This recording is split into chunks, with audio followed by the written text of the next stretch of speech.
This is my purchases of the new year. This is all I got. This one right here. Ooh,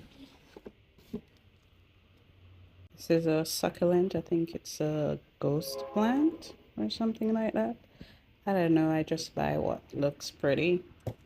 And then we have right here is a Alocasia amazonica or something like that. I'm terrible with names. Monstera has a sunburn, but I got a discount on it, so it will always grow. So I don't really care about the sunburn. And then we have the Chinese evergreen. Funnily enough, I have it in red and pink. Now I have it in green.